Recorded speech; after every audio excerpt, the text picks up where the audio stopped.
Bueno, ¿qué tal? ¿Cómo les va? Hoy vamos a hacer la segunda clase de Python. La primera clase del lunes vimos cómo instalar Python y algunas cosas muy básicas. Vimos for y if y bueno, variables, algunas cosas más.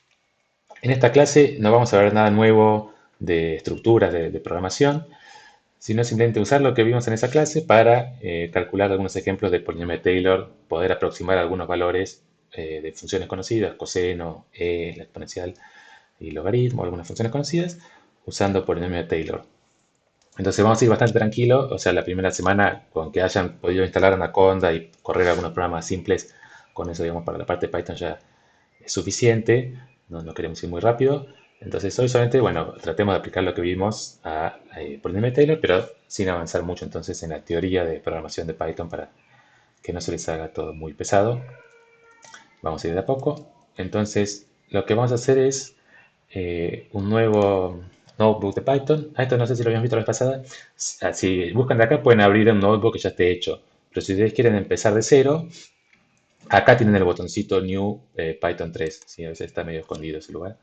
Cuando ponen New Python 3 les va a abrir un notebook vacío. ¿Sí?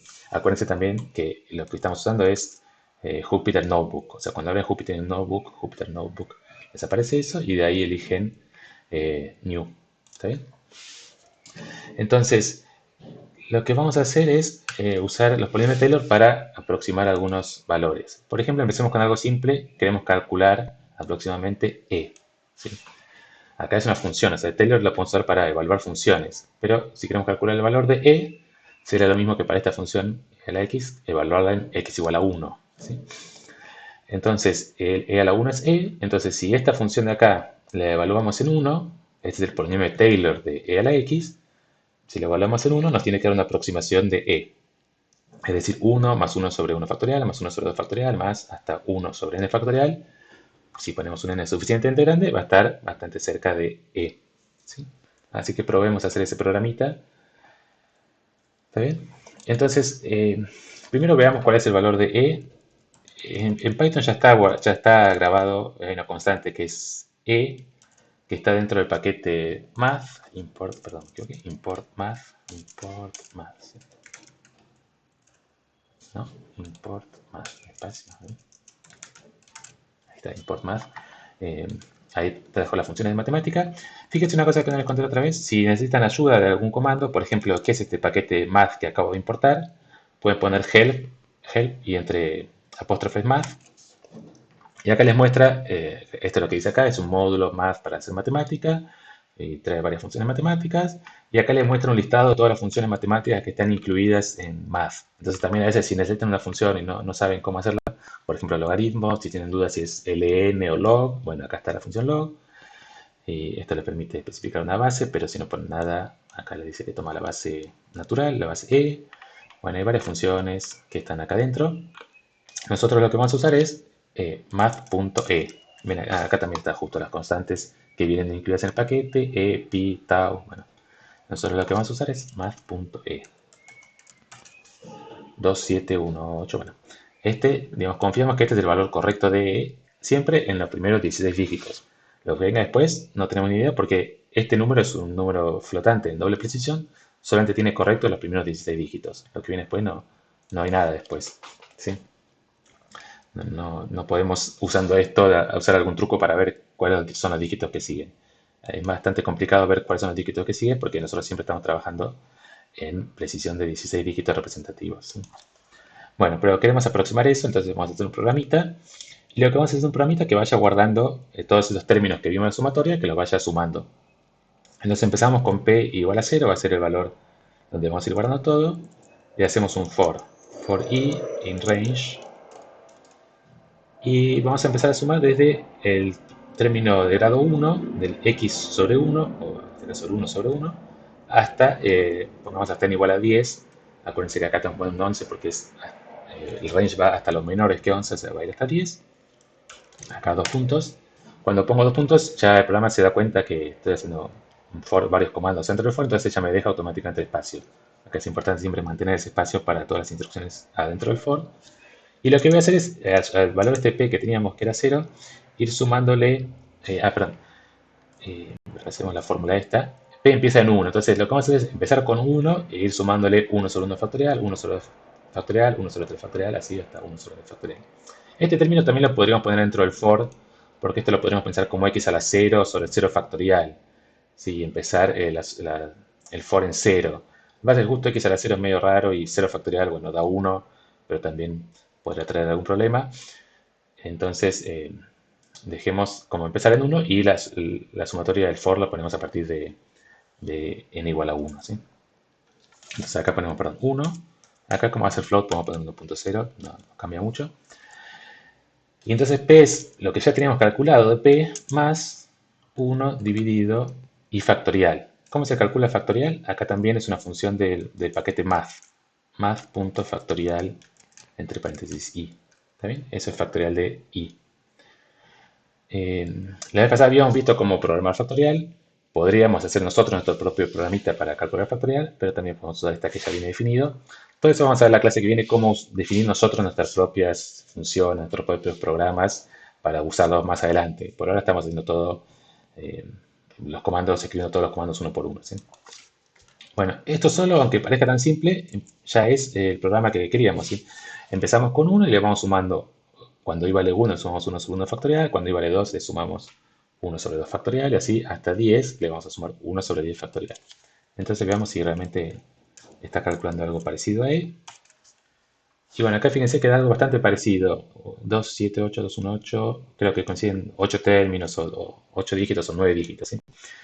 Entonces, tenemos los 8 dígitos correctos. O sea, con este programita tan simple, y fíjense que acá no tiene nada de, no aparece en ningún lado, no usamos ninguna constante, solamente estamos haciendo sumar 1 dividido 1 factorial, 1 dividido 2 factorial, o sea, lo único que estamos calculando son factoriales, pero que son productos, o sea, usando solo sumas y productos, pudimos, y cocientes, divisiones, pero divisiones de números racionales, pudimos calcular el valor de E bastante bien. Si aumentamos un poco, ¿qué es lo que nos queda? Bueno, acá sí se parece casi exactamente. Acá tiene un dígito al final más. Ese dígito, que ahora no es problema. Como les dije al principio, la computadora guarda todo en binario. Nosotros estamos trabajando en base 10. Entonces siempre el último dígito, que es lo que muestra, si lo muestra o no lo muestra, bueno, depende un poco de la función que hayamos hecho. No hay que preocuparse por el último dígito, pero es como que acá tuvimos todos los dígitos correctos, ¿sí? Pudimos calcular con solo 20 términos del polinomio de Taylor. Tenemos una precisión de 16 dígitos representativos correctos. ¿Está bien? Pero bueno, por ahora no se entiende mucho para qué lo queremos y ella no era tan complicado buscarlo, el valor que teníamos guardado. Pero pensamos que queremos, nosotros, digamos, acá en Python podría calcular también EAL a cualquier cosa, me lo puede calcular automáticamente.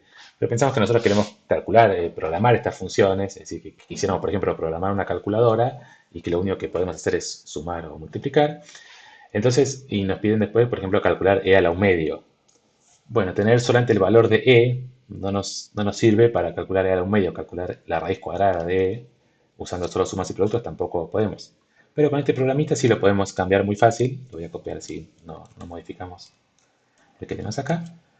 ¿Cómo podemos modificar esto para calcular E a la un medio? Bueno, lo único que hay que cambiar es que acá en vez de poner 1, tenemos que poner un medio, ¿sí? Entonces nos va a calcular E a la un medio. Entonces haremos un valor de x para que se entienda mejor. X igual a 0,5. ¿Sí? For i in range, esto lo dejamos igual. Y acá en vez de poner 1 dividido i factorial, ponemos x elevado a la i. ¿Sí? Este x, lo que está en la fórmula x a la n, o x a la 1, x a la 2, x a la 3, bueno, acá lo representamos como x a la i. Entonces fíjense que empezamos desde 1 y empieza ya el valor guardado de 1. Este valor no cambia, siempre es 1, no importa qué valor de x pongamos. Así que es 1 más x sobre 1 más x al cuadrado sobre 2 factorial más x al cuadrado sobre 3 factorial. Bueno, probemos a ver qué nos da este numerito. Y acá también podemos verificar cuál era el resultado correcto, usando que Python ya tiene todas estas cosas programadas, elevado a la 0.5 y a la medio. Bueno, también coincide bastante bien, salvo los últimos dos dígitos. Acá tenemos dos dígitos de error, 78, 82. Si probamos qué pasa si aumentamos más, acá no cambió nada, ¿sí? Esto es lo que le decía al principio de todo en los errores de número de máquina. Los numeritos que le voy sumando son tan chiquitos que, bueno, ya no aportan los últimos dígitos. Entonces, esto no lo puedo corregir así. Podría probar a hacer la suma al revés, tal vez ahí puede mejorar. Digamos, pueden fijarse si de alguna forma lo logran mejorar, pero en principio no nos preocupamos tanto por errores en los últimos dígitos, en uno o dos dígitos del final. No es tan grave, ¿sí? Pero acá variando el valor de x, puedo calcular e a la cualquier cosa, siempre cerca de 0, ¿sí? Taylor funciona bien como para calcular aproximaciones, valores aproximados cerca de 0. Entonces la calculadora hace algo parecido a esta serie Taylor para calcular estos valores, pero no usa exactamente Taylor porque Taylor solamente lo puede usar cerca de 0. Entonces si quiero calcular e a la 100, no nos va a servir hacer la serie Taylor en 0 porque vamos a necesitar muchísimos términos para poder calcularlo y vamos a tener muchos errores numéricos. Entonces la calculadora hace algo parecido, pero esto ya da una idea con este programita tan simple de cómo hace la calculadora para calcular estas funciones tan complicadas. Si no las quisiera calcular a mano, digamos, sería bastante complicado. Raíz cuadrada de e o e elevado a cualquier cosa, puedo poner acá el 0,4, cualquier número que ponga, lo vamos a poder calcular, ¿sí? Bien, pasemos ahora a calcular, hagamos el coseno, después el seno les queda como ejercicio, es un poquito más difícil el seno porque empieza en 1, pero si hacemos el coseno después va a ser bastante fácil hacer el del seno. Acá para programar la única dificultad con respecto al anterior, que vaya el exponente vaya salteando de 2 en 2, esto ya lo sabemos hacer en el range, podemos poner un coma 2 para que el número, para el valor de i va aumentando de 2 en 2, eso no es problema, pero acá es un poco molesto este menos más, o sea, va cambiando, alternando el signo. ¿Cómo podemos hacer eso? Bueno, hacemos un menos 1 a algo. A ver, hacemos esto primero y después vemos cómo arreglamos esa parte. Copio todo de nuevo. Entonces empezamos en 1, eso está bien. Acá p de x igual a 1, así que empezamos en 1. Y le vamos a ir sumando x a la i sobre i factorial, pero i va a ir aumentando ahora de 2 en 2. ¿Sí? Así como está, sería como sumar 1 más x al cuadrado sobre el factorial, más x a la cuarta sobre el 4 factorial, más x a la sexta sobre el 6 factorial, porque vamos salteando de 2 en 2. Ah, perdón, y acá tendría que poner empezando en 2. ¿Sí? Si no, si ponía 1,2 iba a ser 1, 3, 5, pero nosotros queremos que haga 2, 4, 6. ¿Sí? Entonces acá lo que le decía, multiplicamos esto por menos 1 a la algo. Tenemos que multiplicar por menos 1 a la algo para que ese algo haga que el menos 1 vaya cambiando, que sea menos 1 más 1, menos 1 más 1. ¿Sí? Entonces, elevado a cuánto lo tenemos que hacer. Bueno, fíjense que acá es cuando estos dos es menos 1. Acá son todos pares, entonces los puedo pensar que los exponentes los divido por 2. Si los divido por 2, esto es 1, 2, 3. O sea, esto es 2 por 1, 2 por 2, 2 por 3. Entonces, menos 1 a la 1 da menos 1, menos 1 a la 2 da más 1, menos 1 a la 3 da menos 1. Entonces, lo que tenemos que hacer es eso, multiplicar por menos 1 elevado a este numerito, al exponente, dividido 2. ¿Está bien? Tal vez un poco rápido. Pueden tomarse un poco de tiempo para pensarlo cuando vayan programando, pensar bien por qué tengo que hacer esto, pero lo que dijimos es poner i dividido 2. ¿Sí? Menos 1 elevado a la i dividido 2. Entonces cuando i vale 2 es menos 1 a la 1, o sea, menos 1. Cuando i vale, por ejemplo, 4, menos 1 a la 4 dividido 2, o sea, menos 1 al cuadrado, 1. ¿Está bien? Si todo está bien, probamos. Bueno, nos dio un valor que es entonces lo que calculamos. Estábamos haciendo la serie del coseno evaluada en x igual a 0,5. Así que esto tendría que ser el coseno de 0,5. Más cos 0,5. Siempre todas las funciones matemáticas están en más punto algo. Perfecto, sí. Acá también coincide exactamente. ¿Está bien? Así que la aproximación esta fue buenísima. Coincide todos los dígitos. Bien, entonces vemos que es muy simple calcular coseno de cualquier número con 16 dígitos de precisión. En la computadora podemos hacer este programita tan simple. Bueno, tal vez la fórmula acá se ve un poco rara, pero son todos productos o divisiones de números enteros. ¿Sí?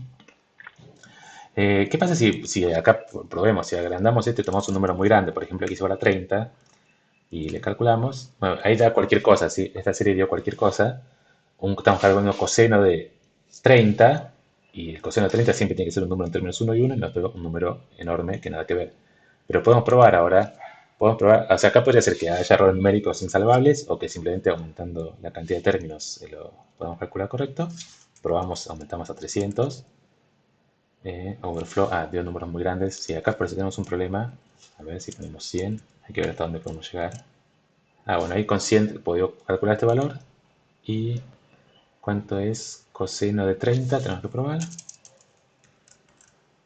Bueno, ahí también bastante bien, sí. Bastante bien, por lo menos los primeros 3 o 4 dígitos. Pero lo que hay que tener en cuenta es que esto es algo que nunca tenemos que hacer. Usar la serie de Taylor desarrollado en cero, el coseno desarrollado en cero y evaluarlo en 30 no, es absurdo. No tiene sentido porque además el coseno es periódico. Entonces, si quisiéramos calcular el coseno de 30, tendríamos que restarle varias veces múltiplo de pi para llegar a un número más chiquito y ahí sí podemos usar el Taylor. ¿Sí? No tiene sentido aplicarlo directamente a la fórmula de Taylor en x igual a 30, que está tan lejos del cero. ¿Sí? Pero bueno, es una interesante para ver que sí más o menos funciona. Y bueno, lo último que vamos a hacer es tratar de acotar el error. Esto se lo dejo entonces porque, como decía, quería hacer una clase muy corta hoy para no extendernos mucho, que no sea muy pesado para ustedes la primera semana. Así que esto, si quieren, lo pueden probar. No, no hay mucha diferencia. Acá solamente cambia que no va al factorial, o sea que son todos bastante parecidos. Y lo último que vamos a hacer es tratar también de acotar el error. Agarremos, por ejemplo, para la función, agarremos para el coseno. Esta es la fórmula del error que vieron con Paula en la clase pasada y contigo también en la teórica. El error, o sea, la diferencia entre el valor de la función y el valor del polinomio de Taylor de grado n es esta cosa elevado a la n más 1 sobre n más 1 factorial por la derivada n más unésima evaluada en algún punto intermedio. Entonces, por ejemplo, para e a la x, bueno, tenemos el error, es el módulo del error, que es lo que nos interesa para ver qué tan lejos estamos, es esta fórmula, cuando hacemos en x0 igual a 0, es x a la n más 1 dividido en n más 1 factorial. La derivada n más 1 de e es e a la x también, entonces es e evaluado en algún punto intermedio. Y a la vez si x es mayor que 0, esta función es creciente, entonces esto es menor o igual que e a la x. Entonces esto nos daba una cota del error. Y después también vieron con Paula que esta cota podemos también acotar, como e a la x tampoco sabemos cuánto vale, porque justamente lo que queremos calcular. Bueno, uno puede encontrar una cota del error, por ejemplo, acotar e por 3 y x por la parte entera más 1, o sea, lo que sería el techo, redondear para arriba x. Por ejemplo, si quisiera calcular en x igual a 0,5, esto lo podría aproximar por 3, porque e es más chico que 3, x es más chico que 1, entonces esto lo podría acotar por 3. Pero acá usamos esta porque es más fácil todavía. Cuando le aplicamos lo mismo al coseno, nos queda la derivada de n más 1 de coseno, que bueno, depende si n es par o impar, será seno, coseno, más, menos. Acá depende el n es par o impar o cuántas veces múltiplo con conveniencia módulo 4 también, o sea, cuántas veces dividimos por 4. Y entonces, pero no importa si es más coseno, menos coseno, más seno, menos seno, siempre el módulo está acotado por 1. Entonces tenemos una fórmula más simple, para este caso tenemos una fórmula más simple para el error. Entonces podemos decirle que nos dé una fórmula del error que imprimamos cuando termina, que nos diga también el error que estamos teniendo, por lo menos una cota teórica. Entonces, print cota teórica del error, dos puntos, y acá coma, y hacemos esta cuenta, x a la n más 1 dividido en n más 1 factorial. X elevado a la n más 1. Acá no pusimos n. Pongamos entonces, agregamos un n acá para que sea más simple. N es igual a, por ejemplo, acá a 100. Acá hemos hecho 100, pero si queremos hacer en verdad hasta 100, acá tenemos que poner n más 1 para que termine justo en n. Y entonces acá sí, x a la n más 1 dividido n factorial de n más 1 más punto factorial n más 1. Acá ven que los paréntesis me los marca en verde si quieren ver a ver dónde abrí, dónde cerré. Entonces, factorial de n más 1 está, bueno, así lo podemos dejar así. Factorial de n más 1. Y, ¿qué es lo que nos falta? Nada más, ¿no? X a la n más 1 dividido n más 1 factorial. ¿Está bien? Y el print, este cierra el print. Entonces, este pongámoslo primero.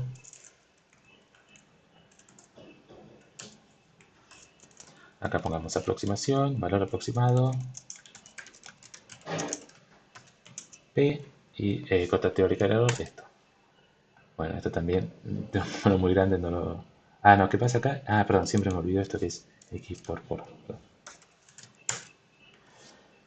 Bueno, nos dio el valor aproximado a 0,15 y la cota teórica del error es 10 a la menos 11. O sea, este numerito es 10 a la menos 11.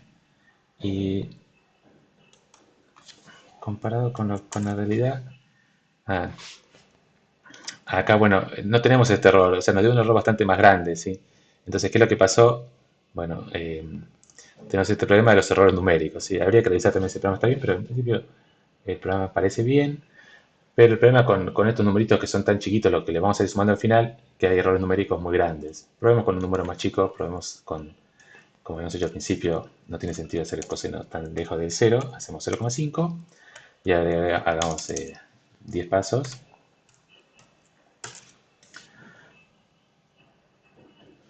También nos dio un error de 1,22 por 10 a la menos 11. Y ahora si calculamos coseno de 0,5, ¿está bien? Acá 256, acá sí se parece bastante, 188. Fíjense que el primer error está acá en este dígito, que más o menos es el dígito 10, 11. Entonces acá la cota que nos está dando el error es bastante exacta, ¿sí? Acá tenemos este error y acá tenemos, digo, acá tenemos este valor que coincide en los primeros dígitos, en los primeros 10 dígitos, y acá nos da una cota teórica del error de aproximadamente 10 a la menos 11. Como les decía, esta es la cuota teórica. Lo que pasa es que nosotros tenemos que sumar los errores numéricos del programa que estamos haciendo. Sobre todo esta cuenta puede dar mucho error porque estamos calculando un número elevando x a la 10 y calculando el factorial de 10. Bueno, el factorial de 10 es un número grande, entonces esto queda un número muy chiquito. Entonces acá hay muchos errores de ir sumando estas cosas, así que no se puede confiar mucho. Pero básicamente da bastante bien, ¿sí? Entonces, eso por ahora lo que queríamos hacer. Después vamos a ver la clase que viene cómo mejorar un poco este programa, porque ahora lo que estamos haciendo es ir variando el valor de n para distintos valores y nos va dando distintos resultados, pero bueno, si uno hace un programa, uno quisiera saber, bueno, el n que lo calcula automáticamente, es decir, que vaya agregando más términos hasta que en algún momento tengamos la precisión que buscamos, ¿sí? Algo así es lo que queríamos hacer. Entonces, eso va a depende del X que pongamos y la precisión que querramos, cuántos pasos tiene que hacer, no es una cantidad constante de pasos, ¿sí? Entonces, para eso hay un otro comando que se llama while, que es repetir un cierto proceso, acá una cierta serie de comandos, hasta lograr alguna condición, ¿sí? Ese es el comando que se llama while. Entonces lo pueden buscar si quieren en internet, o tal vez en la práctica del año pasado también está, el comando while y pueden empezar a probar. Si no, igual la clase que viene vamos a ver eso, cómo cambiar este programa para que nos dé la precisión que nosotros queremos, ¿sí? Usando el comando while. Bueno, entonces por hoy terminamos. Espero que me hayan podido más o menos seguir. Y cualquier cosa nos consulta en la clase de consulta y la clase que viene seguimos. Bueno, muchas gracias. Hasta luego.